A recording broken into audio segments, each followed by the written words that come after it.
Marginal opportunity cost, ठीक है,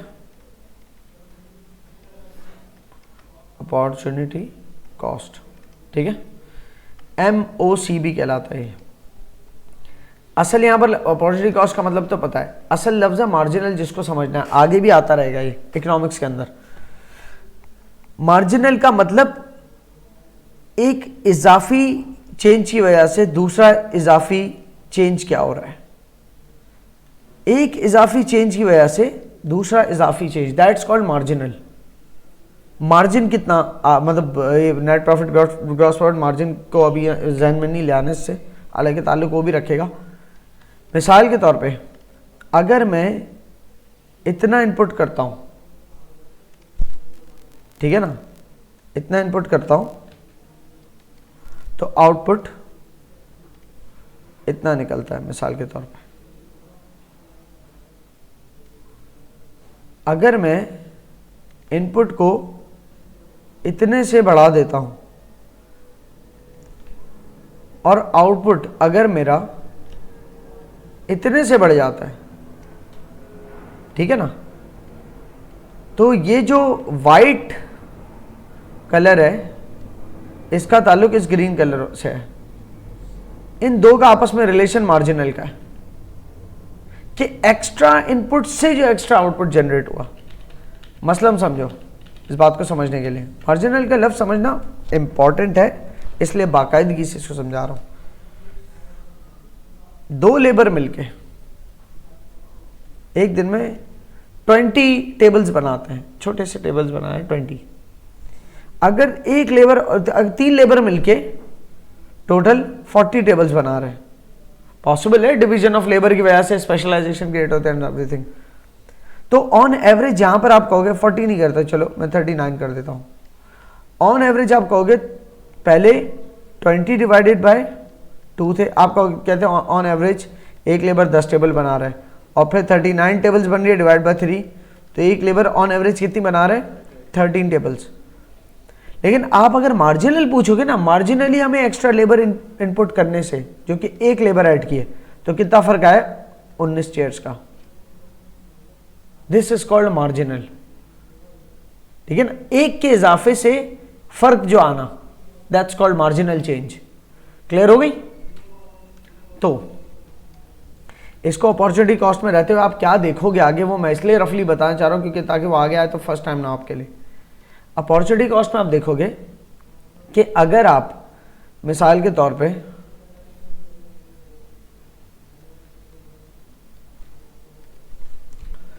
क्या चला रहे थे, कोई ऐसी मिसाल लेते हैं कि बुक्स प्रिंट कर रहे हो,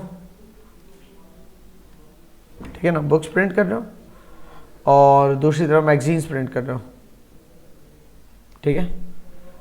अगर आप मिसाल के तौर पे 10,000 बुक्स प्रिंट करते हो तो 0 मैगजीन प्रिंट करोगे, ठीक है। अगर आप 30,000 मैगजीन्स प्रिंट करते हो तो 0 बुक्स प्रिंट कर रहे हो। ये क्लियर हो रही है? अब इस पे रहते हुए आपका कर्व है, कांस्टेंट भी हो सकता है। कांस्टेंट ये है, इसको अभी आप देखोगे क्या है कि जिस प्रोपोर्शन से मैगजीन्स कम होंगे, हर दफा जितने से मैगजीन कम हो रहे हैं उतने से बुक में इजाफा हो रहा है, ठीक है। मसलन अगर आप 15,000 बुक्स बना रहे हो, वो मैगजीन्स प्रिंट कर रहे हो, तो बुक्स कितनी प्रिंट कर रहे हो फिर? 5,000। सही है। अब 15,000 की जगह आप 1,000 इजाफा कर दो बुक में, लेट सपोज 16,000 कर लेते हो, 16,000 कहीं यहां पर आएगा, तो बुक में फिर उसी रेट से डिक्रीज आएगा। सही है।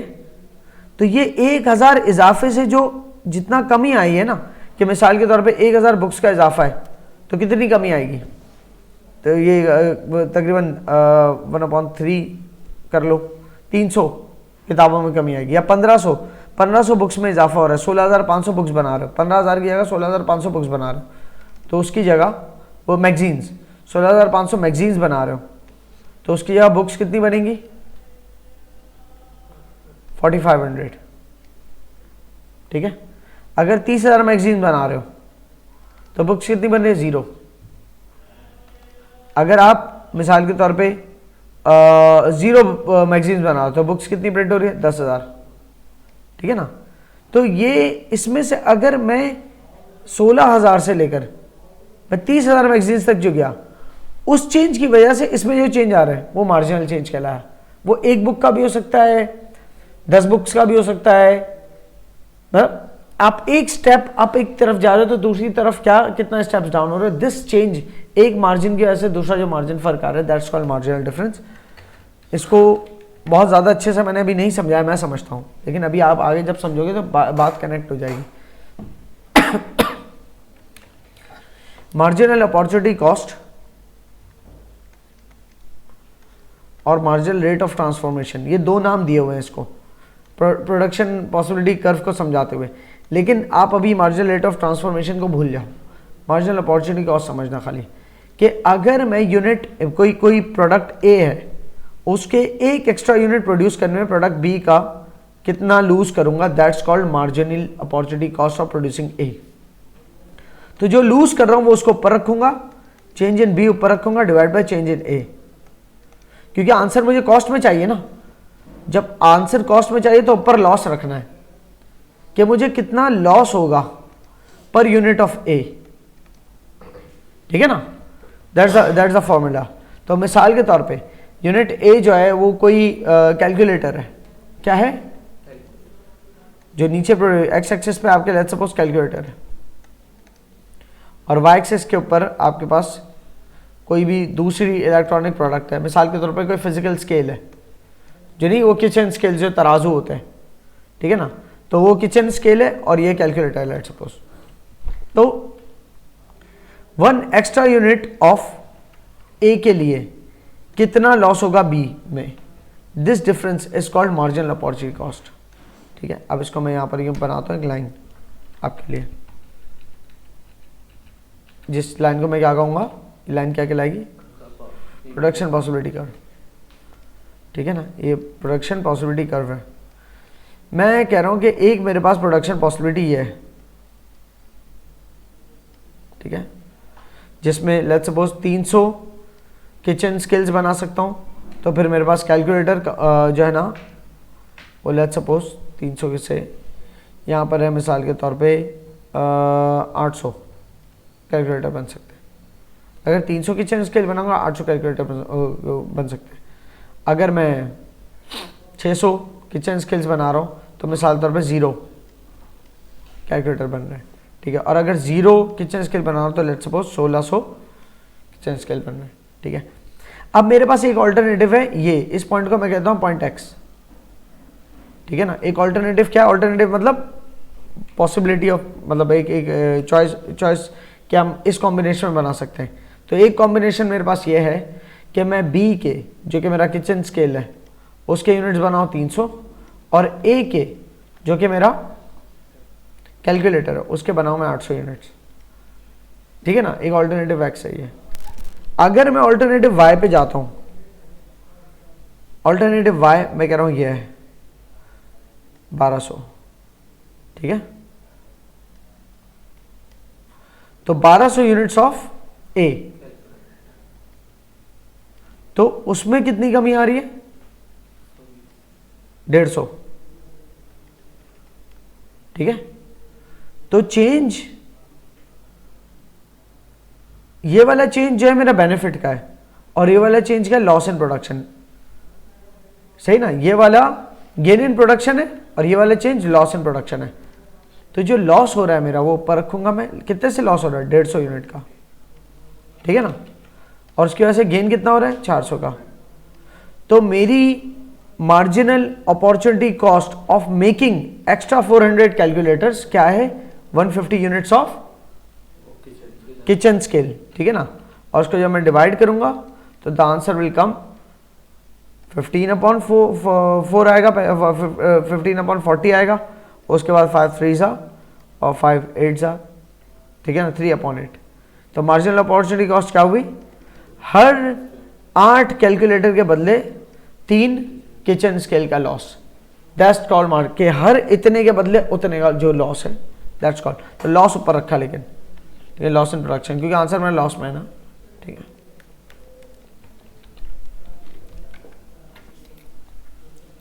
Loss of output divide by gain of output.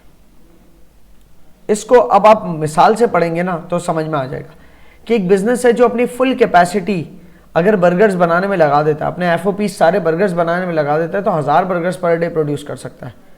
लेकिन अगर वो बिजनेस चाहता है कि मैं तिक्का भी प्रोड्यूस करूं, तिक्के भी बनाऊं, तो हर तिक्का बनाने में वही लेबर है, लेबर नहीं बढ़ा सकते आप, सही ना, लेबर बढ़ा नहीं सकते, मशीन नहीं लगा सकते, सेम रिसोर्सेज है, सेम कैपिटल है, सेम लेबर है, जो कि सारी इंप्लॉय कर दीजिए तो 1000 बर्गर बन सकते हैं। अगर उसमें से कुछ लेबर जो है तिक्का बनाने में लगा दी तो बर्गर्स की क्वांटिटी कम हो जाएगी बनने की, राइट।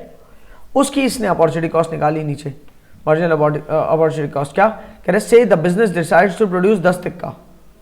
अगर बिजनेस 10 तिक्के बनाना चाहता है और उस 10 तिक्के बनाने के लिए उसको 50 बर्गर्स गिव अप करने पड़ते हैं, तो जो गिव अप करना पड़ रहा है वो ऊपर रखा और गेन इन प्रोडक्शन नीचे रखी 10 तिक्के। तो पर तिक्का बनाने के लिए मार्जिनल अपॉर्चुनिटी कॉस्ट क्या है, 5 burgers to make each tikka, that's called marginal opportunity. हर एक तिक्का बनाया तो 5 बर्गर्स की कमी, ये मार्जिन का फर्क, मार्जिनल अपॉर्चुनिटी कॉस्ट समझ, क्योंकि अपॉर्चुनिटी कॉस्ट एक बिल्कुल जनरल कॉन्सेप्ट है ना, कि किसी चीज को बनाने के लिए, कोई चीज अगर मैं बना रहा हूं तो उसके बदले कुछ नहीं भी बना रहा, तो किसी चीज से बेनिफिट हासिल कर रहा हूं, तो कोई एक चीज है जिससे बेनिफिट हासिल हो सकता था वो नहीं कर पा रहा, सेकंड बेस्ट ऑल्टरनेटिव। तो बिल्कुल जनरलाइज कॉन्सेप्ट है, लेकिन उसको कैलकुलेशन में लेके आते हैं तो उसका मार्जिनल अपॉर्चुनिटी कॉस्ट से कैलकुलेट करते हैं कि कितने units of making X will require how many units of losing Y, ठीक है ना, और इसको निकालते हैं loss of output of Y divide by gain in output of X. Clear हो रही है अब तक?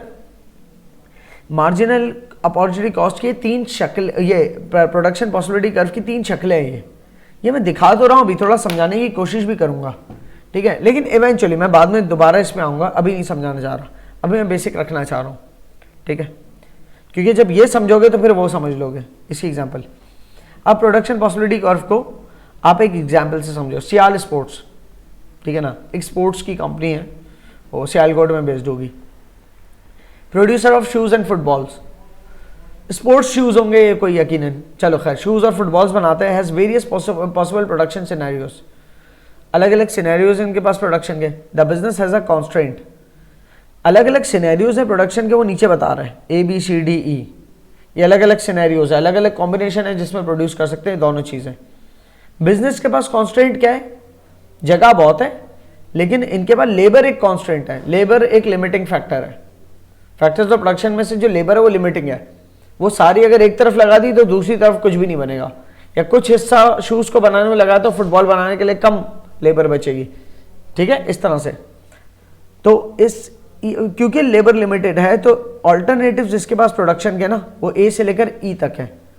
ऑल्टरनेटिव A क्या है, 20 पेयर्स ऑफ शूज अगर मैन्युफैक्चर कर रहे हैं तो फुटबॉल 0 बनेगी, ठीक है। इसको मैं अपने बोर्ड के ऊपर ले लेता हूं।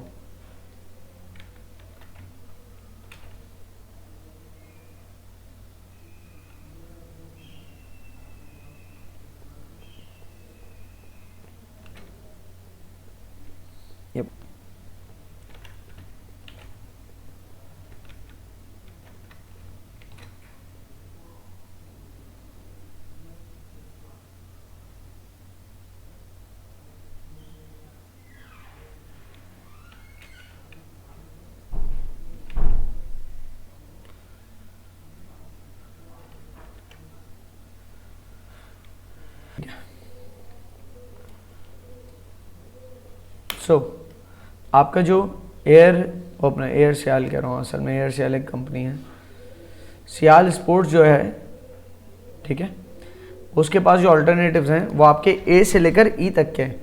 A आपका क्या कह रहा है कि अगर आपने 20 शूज़ बनाए तो आप फुटबॉल नहीं बना सकते एक भी, मतलब आपने अपनी तमाम रिसोर्सेज शू मैन्युफैक्चरिंग में एम्प्लॉय कर दी, ठीक है। B दूसरा कॉम्बिनेशन है, ये ऑल्टरनेटिव कॉम्बिनेशन, ऑल्टरनेटिव मतलब चॉइसेस हैं। C एक पॉसिबिलिटी है, D एक पॉसिबिलिटी है, ठीक है ना, और E एक पॉसिबिलिटी के शूज़ बिल्कुल नहीं बनाओ तो फुटबॉल 16 बन सकती है, ठीक है। अब इसका जो कर्व है वो कैसा दिखेगा, इसका प्रोडक्शन पॉसिबिलिटी कर्व कुछ ऐसा नजर आएगा। ठीक है, कॉम्बिनेशंस आपने एक्स एक्सिस पे जो भी रखना है, शूज रख दिए, pairs of shoes x axis पे, तो वाई एक्सिस पे फुटबॉल। अगर शूज 20 हुए तो फुटबॉल्स कितनी है, 0। ठीक है, अगर फुटबॉल 16 हुई तो शूज कितने हैं, 0। फुटबॉल 16 है तो शूज 0 है। और ऐसा नहीं है कि 2 पॉइंट्स बनाए तो सीधी लाइन खींच दी, अभी तो हो गया, सिर्फ एक तरह का प्रोडक्शन पॉसिबिलिटी कर्व नहीं है। मैंने बताया था ऊपर कि 2-3 तरह के प्रोडक्शन पॉसिबिलिटी कर्व आप देखेंगे, तो अभी तो एक तरह का लग रहा है। ठीक है ना, स्ट्रेट लाइन वाला, क्योंकि डाटा भी वही वाला है कि हर 5 के लॉ, मतलब हर 5 shoes, her 5 pairs of shoes जो आप फोरगो कर रहे हो तो उसके बदले 4 फुटबॉल मैन्युफैक्चर हो रही है। फिर 15 की जगह अगर आप 10 बनाते हो तो ये मार्जिनल जो फॉल इन शूज आ रहा है उसके बदले मार्जिनल गेन इन फुटबॉल इतना है। फिर marginal loss in production of shoes 5 का अगर दें तो marginal gain in production of football फिर 4 का है। तो ये 5-5 से कम हो रहा है, वो 4-4 से बढ़ रहा है। अब क्योंकि ये 5-5 से कम और वो 4-4 से बढ़ रहा है तो डेफिनेटली आपके स्ट्रेट लाइन ही बनेगी। ठीक है, क्योंकि 5 यूनिट अगर शूज के कम करेंगे तो 4 यूनिट इसके बढ़ रहे हैं, फिर 5 यूनिट कम करेंगे फिर 4 यूनिट इसके बढ़ रहे हैं, तो वो पॉइंट्स उसी तरह से लगते रहेंगे हर दफ़ा। ठीक है ना, उसी प्रोपोर्शन में बढ़ते रहेंगे पॉइंट्स, तो ये स्ट्रेट लाइन बनाएगा। सही है, ये इस तरह का जो स्ट्रेट लाइन वाला कहलाता है ना, वो कहलाता है constant opportunity cost, constant marginal opportunity cost. आपका पीपीसी का शेप क्या है, आपके पीपीसी के शेप जो है वो कांस्टेंट है, मतलब एक स्ट्रेट लाइन है कि आप हर दफा जो मतलब फुटबॉल बढ़ाना जितनी चाहोगे ना, तो फॉर एग्जांपल हर दफा 4 फुटबॉल ज्यादा बनाना चाहोगे तो हर दफा 5 पेयर्स ऑफ शूज की आपको कमी का सामना करना पड़ेगा।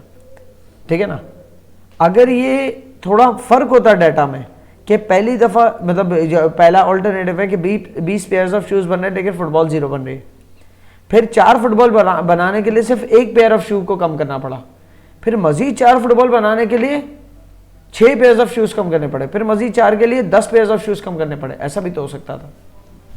ठीक है, उस केस के अंदर क्या हो जाता, उस केस के अंदर फिर वो कर्व की सूरत आती जो कि मैं अभी दिखा रहा हूं आपको। तो बहरहाल इसको अभी आपने देख लिया एज अ पिक्चर। ठीक है, इसको यहां समझे। ये जो इसके ऑल्टरनेटिव्स हैं इसमें रहते हुए द पीपीसी डायग्राम शोज, ये जो ऊपर पीपीसी डायग्राम है, shows different combinations of shoes and football. ठीक है, जो कि सियाल स्पोर्ट्स बना सकते हैं कि उनका लेबर जो है वो कांस्टेंट है ना, कांस्टेंट का मतलब लिमिटेड है, ये कांस्टेंट नहीं लिखा, कांस्टेंट, लेबर लिमिटेड है। तो आपकी यहाँ पर जो हमारा प्रोडक्शन पॉसिबिलिटी कर्व है स्ट्रेट लाइन वाला है, तो इसका मतलब क्या है, moving from point A to point B, आपका पॉइंट ए लेट सपोज ये वाला है जिसमें 20 पेयर्स ऑफ शूज हैं और फुटबॉल 0 है, ये वाला पॉइंट ए है। उससे पॉइंट बी पे जा रहे हो, मतलब 5 शूज कम बना रहे हो, 5 जोड़ी जूते कम बना रहे हो तो फुटबॉल 4 बन रही है। या बी से पॉइंट सी पे आ जाओ तो उसमें भी 5 कम शूज तो 4 फुटबॉल्स में इजाफा। ठीक है ना, तो हमें ये मार्जिनल अपॉर्चुनिटी कॉस्ट बता रहा है कैसे, कितनी आएगी कि हर दफा 5 पेयर्स ऑफ शूज के लॉस पे 4 फुटबॉल, तो इसका आंसर है 1.25। ठीक है ना, 1.25 पर फुटबॉल। ठीक है ना, क्योंकि फुटबॉल मैन्युफैक्चर कर रहे हैं ना, तो पर फुटबॉल जो कॉस्ट आ रही है अपॉर्चुनिटी कॉस्ट वही है, या जो लॉस आ रहा है आपको प्रोडक्शन में वही है। ठीक है ना, तो marginal opportunity cost of making footballs कितनी है, equals to 5 shoes for every 4 footballs, which is 1.25 pairs of shoe for per football। ठीक है ना, और अगर आप चाह रहे हो उसको फ्रैक्शन में रखना तो फिर ये इसी तरह रखोगे, या 1/4 भी रख सकते हो। ठीक है, इसको प्रॉपर बना रहे हो तो